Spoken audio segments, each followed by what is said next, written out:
Mas a respeito daquele dia e hora, ninguém sabe, nem os anjos dos céus, nem o Filho, senão o Pai. Pois assim como o povo foi nos dias de Noé, assim será também a vinda do Filho do Homem. Pois assim como nos dias anteriores ao dilúvio, comiam e bebiam, casavam e davam-se em casamento, até o dia em que Noé entrou na arca, e não perceberam até que veio o dilúvio e os levou a todos, assim será também a vinda do Filho do Homem. Então, 2 estarão no campo, um será levado e o outro será deixado. 2 mulheres estarão trabalhando no moinho, uma será levada e a outra será deixada. Portanto, vigiem, porque vocês não sabem em que dia virá o Senhor de vocês. Porém, considerem isto: se o pai de família soubesse a que hora viria o ladrão, vigiaria e não deixaria que a sua casa fosse arrombada. Por isso, estejam também vocês preparados, porque o Filho do Homem virá a uma hora em que vocês menos esperam. Amém? Senhor, obrigado por essa palavra, obrigado por essa noite, que seja uma noite de consolo, uma noite de preparação, de renovação espiritual, que seja uma noite em que o Senhor fale individualmente em cada coração, em nome de Jesus. Amém e amém. Glória a Deus. Queridos, o texto de Mateus, capítulo 24, ele fala a respeito do fim. É um texto claramente escatológico, um texto que claramente fala a respeito das coisas que virão ou que viriam a acontecer e que fala conosco hoje, igreja, para o momento futuro em que nós precisamos estar preparados. Cristo está falando para a sua igreja, Cristo está falando sobre o seu reino, Cristo, o Messias esperado, aguardado, está falando sobre o momento em que cada um de nós vamos precisar de preparação, ou estar preparado. Entenda que em todas as situações que o Senhor derrama a sua glória, é exigida uma preparação. É exigido de nós alguma coisa para que possamos ver a glória de Deus, para que possamos ver a manifestação de Deus na terra. Quando olhamos para a Páscoa, para a festa comemorada tanto pelos judeus quanto por nós cristãos, nós vamos ver que antes do povo sair da terra prometida, foi necessário uma preparação. Um cordeiro tinha que ser morto, tinha que ter ervas amargas, tinha que ter todo mundo sentado junto, a família, tinha que ter sangue nos umbrais das portas, tinha uma preparação, uma forma de se fazer, para que o povo pudesse ser livre, para que o anjo passasse por cima das casas e não entrasse e levasse o primogênito de cada família. Quando nós olhamos para o momento em que o povo estava no deserto e foi entrar na terra prometida, pastor Roberto pregou sobre isso nessa manhã, para que o povo pudesse atravessar o Jordão, houve uma preparação espiritual. O povo teve que se santificar, o povo teve que se preparar espiritualmente, o povo teve que se preparar para poder ver o grande milagre que Deus estava para fazer, teve que se preparar para ver aquilo que Deus estava para realizar. Quando o Senhor encheu o templo que Salomão construiu, de modo que os sacerdotes não podiam estar de pé, houve antes uma preparação. Quando Davi trouxe a arca já pela segunda vez e entrou de volta, a arca do Senhor entrou a Israel, houve uma preparação. A Bíblia diz que a cada 6 passos, no 7º, um animal era sacrificado para que a glória de Deus estivesse sobre a nação. Uma preparação era necessária. Da mesma forma, quando Jesus veio a essa terra, a Bíblia diz que começou com um homem no deserto chamado João Batista, que nós vamos ler nos 4 evangelhos, a respeito deles, em Marcos, no capítulo 1, no versos de 1 a 4 especificamente, nós vamos ver falando daquele que veio para preparar o caminho do Senhor. Ele veio como a preparação da glória que estava por vir. Da glória que já estava entre nós, porque Ele era o Verbo vivo de Deus, que estava com Deus, Ele era Deus. E habitou entre nós. A glória do primogênito de Deus. Ou seja, agora o próprio Deus, por meio de Jesus, o próprio Senhor estava entre nós, o Filho do Homem. Aquele que nós vamos ver nos profetas, aquele que nós vamos ver o eco lá em Malaquias capítulo 3, quando fala de preparar o caminho do Senhor, aquele que nós vamos ver lá em Daniel, o filho, aquele que tinha semelhança como homem que estava na fornalha, junto com Sadraque, Mesaque e Abidnego, aquele do qual foi revelado, ele estava agora entre nós. Foi feita uma preparação, e a preparação de João Batista era: arrependei-vos. A preparação de João Batista era a mensagem do arrependimento. Era a mensagem para que os corações começassem a ser quebrantados, aplainando os caminhos, preparando o caminho para a mensagem que Cristo ia pregar. Para a mensagem que Jesus iria trazer. O que devemos então, queridos, fazer para preparar, ou o que nós devemos como igreja hoje preparar para o Senhor? Nós, eu creio, estamos vivendo um tempo de preparação, um tempo em que a igreja precisa estar preparada para algo que Deus quer fazer,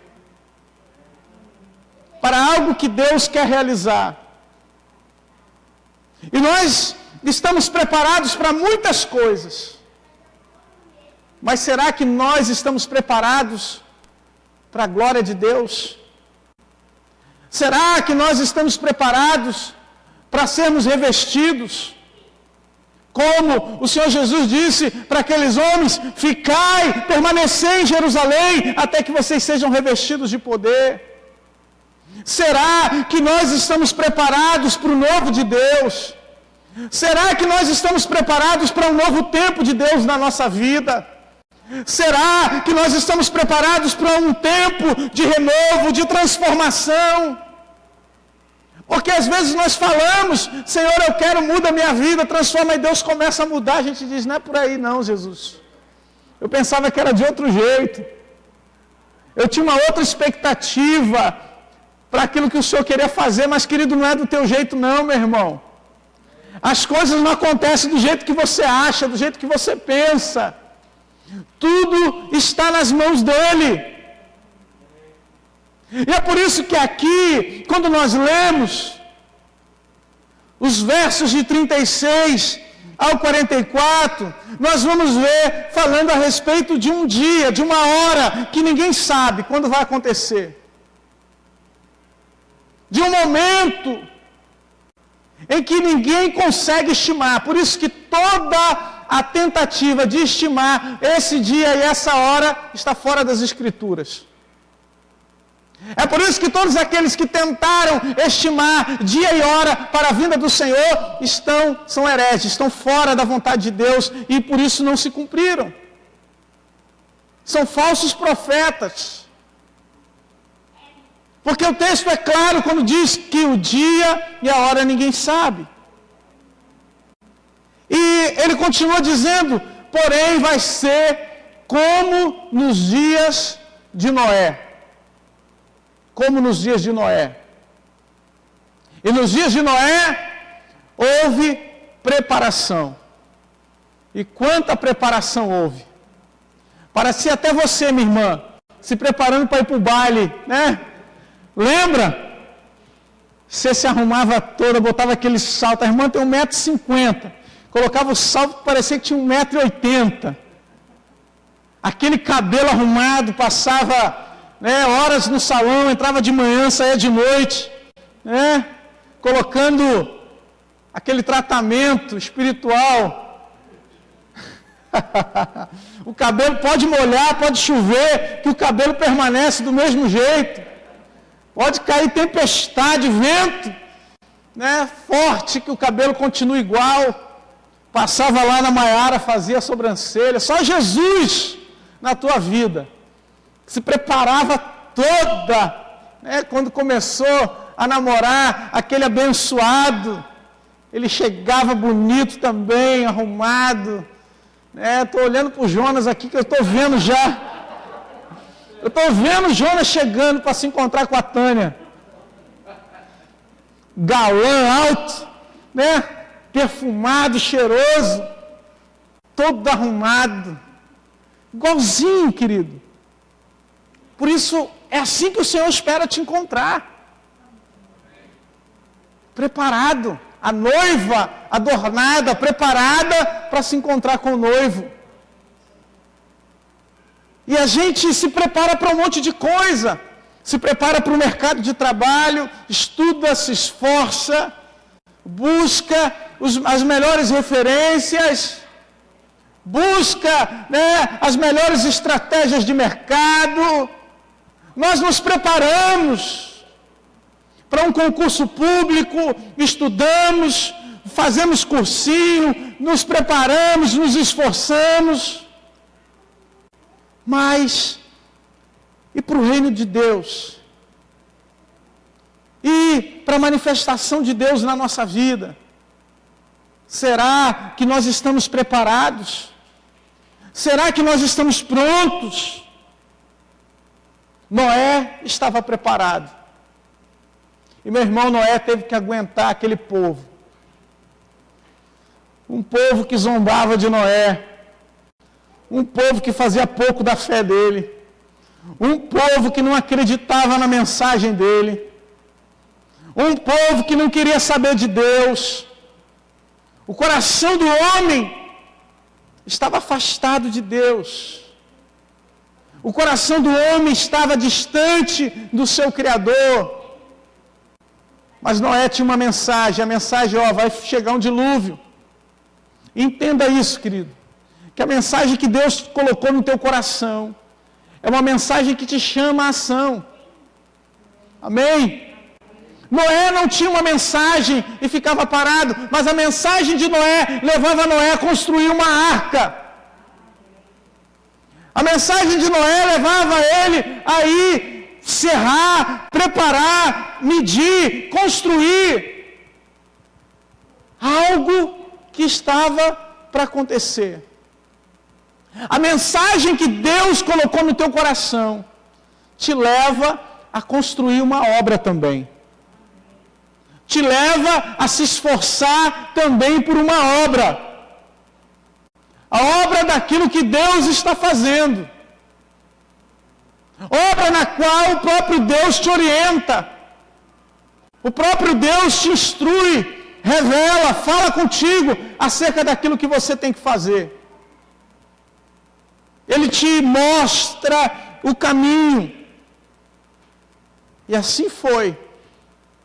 Enquanto todo mundo comia, bebia, casava, festejava, se alegrava, Noé trabalhava. Enquanto todo mundo comia aquele churrasco no final de semana, Noé estava fazendo a vontade de Deus. Entendeu, meu irmão? Por que você não pode se importar com as zombarias, com aquilo que falam a teu respeito? Porque existe uma obra que é maior. Existe um trabalho que é maior. Existe algo maior que Deus está fazendo na sua vida. E aqueles homens não perceberam até o dia do dilúvio, até o dia em que chegou o dilúvio. Graças a Deus que após o dilúvio, quando Noé saiu da arca com a sua família, o Senhor estabeleceu um arco-íris, fazendo uma aliança com o homem, dizendo que jamais destruiria novamente a terra, ou os seres humanos da face da terra, com o dilúvio, com águas. Esse arco-íris, ele é um símbolo, uma aliança, um sinal entre o homem, entre você e Deus. Uma aliança com Deus. Uma aliança com o Senhor. Aleluia, Jesus. Jesus aqui então, queridos, nos dá um sinal, uma amostra de áreas em que nós devemos estar preparados. E eu quero falar sobre essas, pelo menos 3 áreas, que nós precisamos estar preparados.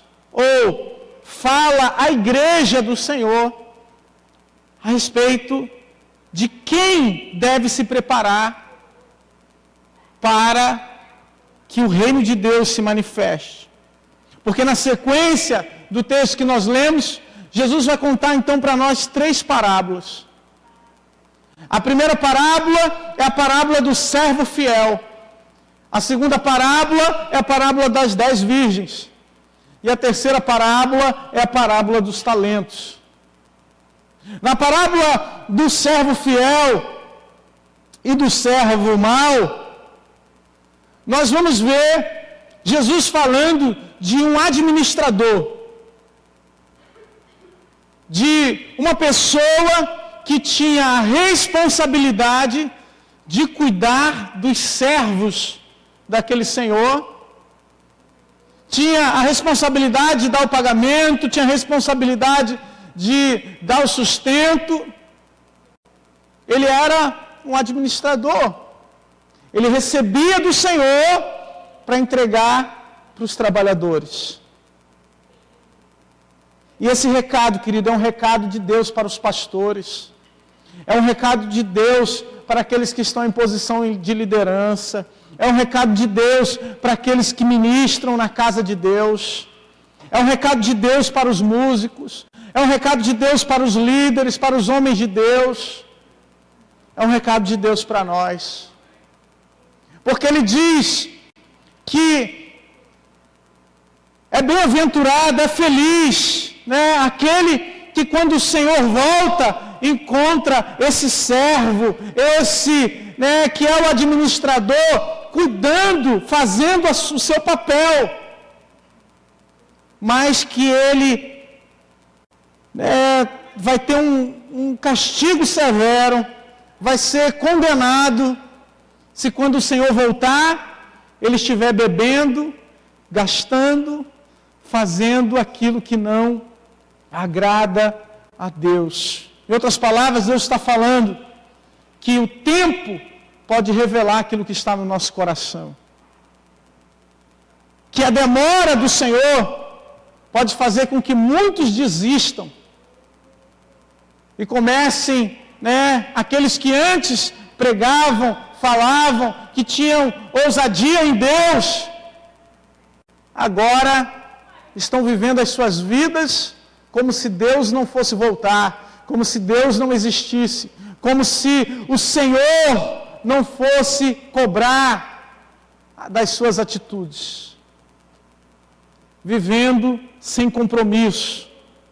Uma irmã, há poucos dias atrás, falou: pastor, eu gosto de vir aqui nessa igreja, eu moro longe, eu venho para cá, porque lá o negócio está difícil, lá onde eu moro. Eu falei, por quê, irmã? O que aconteceu? Ela falou, pastor, os pastores lá ficam tudo soltando pipa. Eu falei, irmã, como é que é esse negócio? Eu falei, irmão, os pastores estão, em vez de estar cuidando das ovelhas, estão soltando pipa, usando rabiola para lá, rabiola para cá, linha chinesa. Eu falei, Jesus! Eu falei, irmãos, nada contra a diversão, né? Todos nós temos o direito de nos divertir. Mas, queridos, nós precisamos, como líderes, como homens de Deus, atentar para as necessidades da igreja, para as necessidades do povo de Deus. Tudo que eu desejo, né? Tudo que talvez fosse mais importante era ter um minuto a mais para ler um livro, para ler, né, alguma coisa a respeito dos céus, para talvez receber e entregar para a igreja. Receber de Deus para poder entregar para o povo de Deus. E você, minha irmã, você, meu irmão, que tem autoridade de Deus sobre a sua vida, tudo que você precisa é receber de Deus, para distribuir aquilo que Deus já colocou nas suas mãos. Essa mensagem também fala para os pastores estarem preparados, esperar, aguardar, porque Deus vai fazer no seu tempo. Acalma o coração. Não desista do chamado que Deus entregou para você, porque no tempo certo, esse Deus vai chegar, esse Deus vai agir em teu favor, e Ele vai ver as tuas atitudes. O segundo grupo de pessoas que a próxima parábola fala é para a igreja. Fala para os pastores, fala para a igreja. Porque o segundo texto aqui de Mateus capítulo 25 em diante vai falar de 10 virgens. E a Bíblia fala de 10 virgens, 5 eram prudentes e 5 eram nécias, tolas. E o texto vai dizer que as 10 dormiram, aguardando a chegada do noivo, aguardando que o noivo chegasse, elas estavam esperando. Todas dormiram. Sabe, na vida da igreja, na nossa vida de fé, na nossa caminhada com Deus, às vezes nós podemos dormir. Tem momentos da sua caminhada de fé que parece que você acabaram contigo. Acabaram com a tua fé, acabaram com a tua esperança, acabaram com uma expectativa de algo melhor, de algo maior que Deus pode fazer. Mas saiba de uma coisa: se você guardou azeite, quando você acordar que ouvir a voz do noivo, você vai estar pronto para estar atrás dele, para seguir ele. É por isso que nós precisamos sempre acreditar. Às vezes tem pessoas que estão na igreja, daqui a pouco elas desviam, daqui a pouco elas desanimam. A gente tem que sempre acreditar, meu irmão. Porque às vezes a pessoa tem um período de sono, mas ela pode despertar. Às vezes a pessoa tem um período de desânimo, mas ela pode voltar a ter fé. Ela pode voltar a ter esperança. Mas uma coisa não pode faltar na vida da igreja: azeite de Deus. Às vezes nós temos a lamparina, às vezes nós temos pessoas do nosso lado, às vezes nós temos ouvidos prontos para ouvir, o noivo está pronto, o noivo está chegando, mas a gente não tem azeite. Tem conhecimento, tem, estrutura, tem uma igreja suntuosa, tem recursos teológicos, humanos, materiais, é luz, é som da melhor qualidade, bancos da melhor qualidade, estrutura da melhor qualidade, cada vez mais surgindo igrejas grandiosas com pessoas e capacidade para número cada vez maior de pessoas, mas sem o azeite de Deus, sem a presença do Espírito Santo de Deus. E meu irmão, sem azeite, sem previsão, sem provisão de Deus, sem prudência, nós não nos encontraremos com o noivo. Não conseguiremos enxergar o caminho do noivo. O Senhor então diz: estejam preparados. É tempo de preparação. É tempo de se encher de azeite. É tempo de você ficar pronto, acordado. Porque o noivo vem. E a Bíblia diz que ele vem sem demora. Aleluia! Ele está chegando. O terceiro e último texto fala individualmente para cada um de nós. Porque Deus olha o coletivo, mas Deus olha também o individual. Deus olha para a igreja de forma geral, mas cada um de nós aqui somos uma igreja aos olhos de Deus. Porque Deus não escolheu habitar em tendas, nem em templos feitos por mãos de homens, mas hoje Ele habita no nosso coração. Então, essa mensagem não é só para o coletivo, mas ela também é para o individual.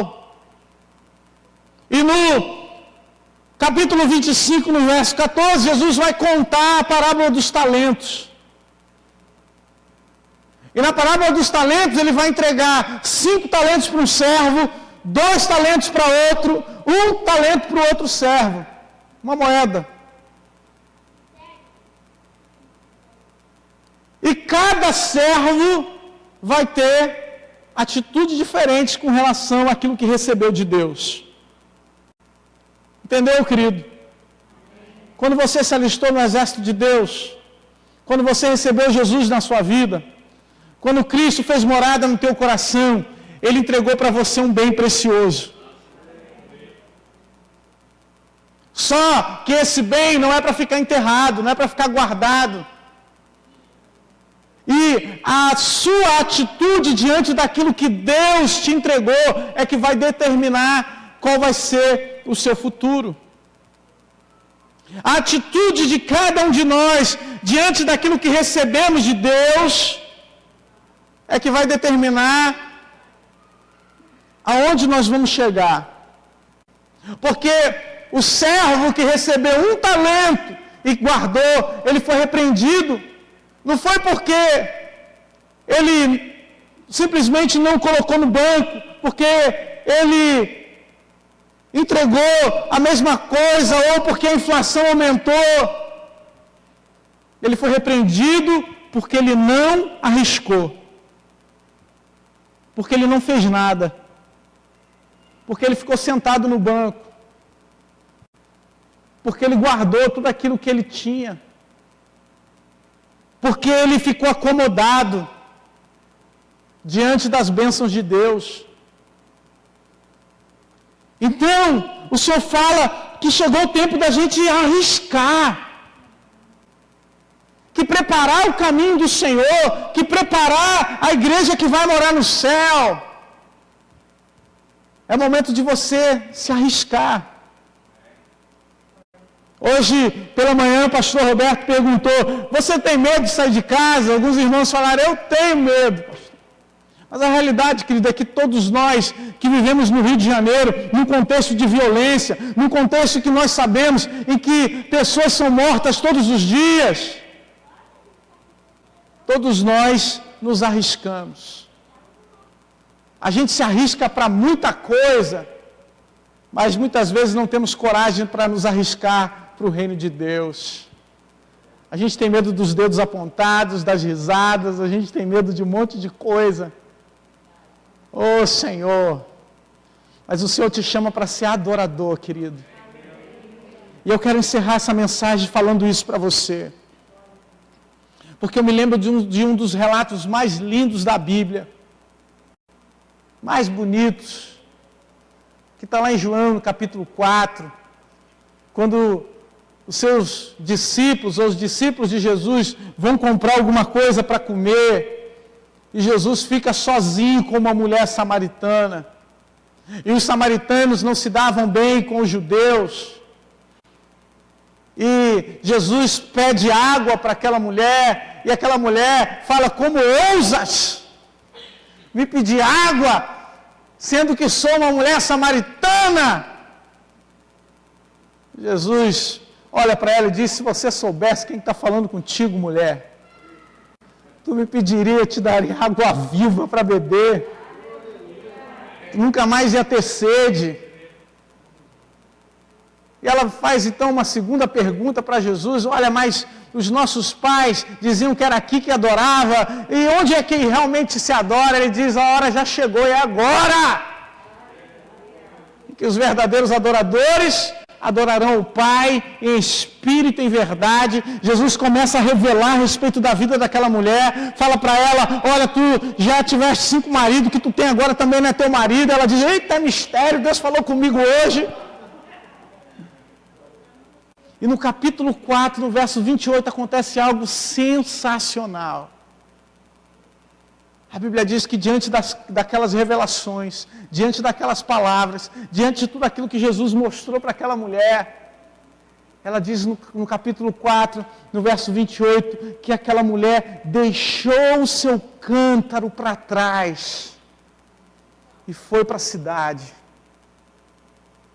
Às vezes a gente se agarra ao nosso cântaro, que a gente vai todo dia pegar água da mesma fonte, vai todo dia pegar água do mesmo lugar para a gente beber, todo dia a gente vai, nos jornais, nas notícias, nos amigos, sempre os mesmos amigos, aquelas mesmas piadas, aquelas mesmas palavras, todos os dias aquelas palavras de morte, todos os dias aquelas palavras que não te levam a lugar nenhum, e todo dia você precisa de mais.